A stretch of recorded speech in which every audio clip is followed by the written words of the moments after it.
Hello and welcome. In this lecture, I want to talk a little bit about the call stack, what exactly it is, and how you can read it to further help debug your program. A stack trace, which is essentially what the call stack is generated whenever your app crashes because of a fatal error. The reason the term stack is used is because it's referring to a data structure that's common in programming. Stack is a data structure that's known as a LIFO, last in, first out. And that's how the data is stored.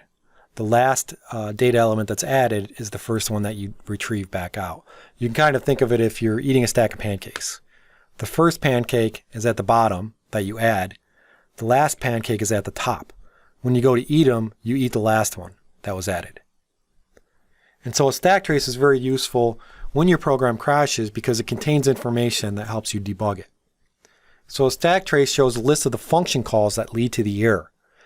And what will happen is in a program, when you call your main function, that's the entry point. The main function is going to call other functions. Those functions are going to call other functions. And all those functions that get implemented or get called will be put on the stack. And so what you can do is when a program crashes, the call stack will tell you that with the last function that was invoked and the specific line of code that caused the error. So the call stack contains a lot of good information. It will include the file name and the line numbers of the code that causes the exception or the fatal error to occur. The top of the stack contains the last call that caused the error, and there could be nested calls. The bottom of the stack contains the first call that started the chain of calls to call the error. So if you usually in C, that will be at the main routine. You invoke the main invokes another function, which invokes another function, so forth, and then that last line is detailed. It's very, very helpful when app crashes. And so when a C program crashes, it may generate a segmentation fault, and that doesn't tell you a lot of information. It just means something bad happened. That will also generate a core file. You can analyze the core file, which contains the call stack, which will tell you the exact line of code that caused the problem for your crash. So you need to find the call in your application that's causing the crash, and the call stack is probably the best way to do this. And you don't always need to look at that core file. You can also analyze the call stack using GDB with a debugger. You can see the call stack inside of code blocks. And I want to show you what this looks like. A programmer is also able to dump the stack trace at any time. So if you do catch an error or you recognize that a fatal error might happen, you can dump the call stack to see what's going on.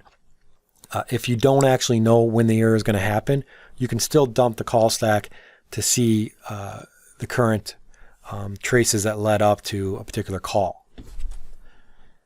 When using GDB, and specifically code blocks, the call stack is going to look something like this.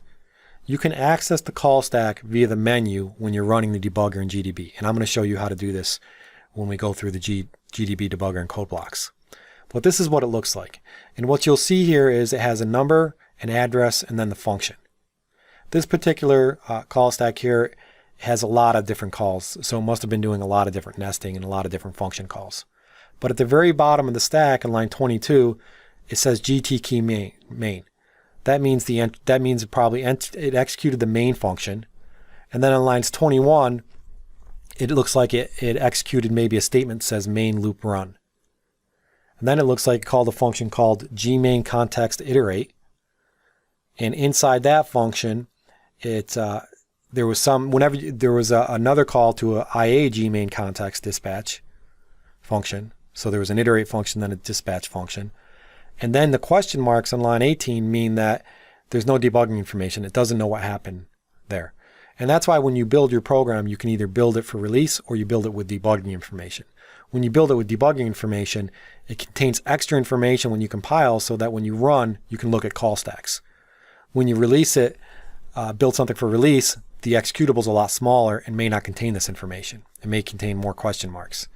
But this will also tell you if you invoked any libraries, any additional programs, it will call those and will tell you the call stack from there.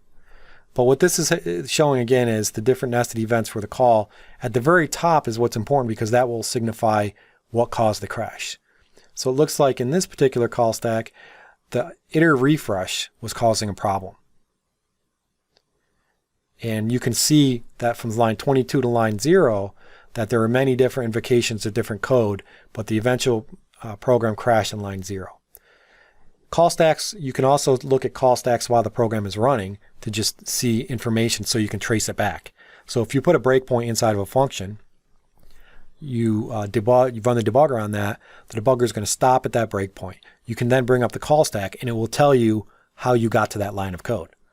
This function was invoked, followed before this function. And again, it usually will start with the main function. You can also switch to different frames. If you're familiar with the stack and the concept, how it's in memory, you can look at different frames. But this is a very useful tool to find mainly crashes in C. And it's very easy to read. If you just look at the top and you don't understand a lot about the call stack, you can look at the top and say, oh, that's a source, that's a line of code that caused the crash. So I'm going to go through the debugger in GDB. I'll show you how you can bring this up. In our particular case, we don't have a program that crashes, so we're just going to look to see what information is in there. But you will want to use this tool when your program crashes. Thank you.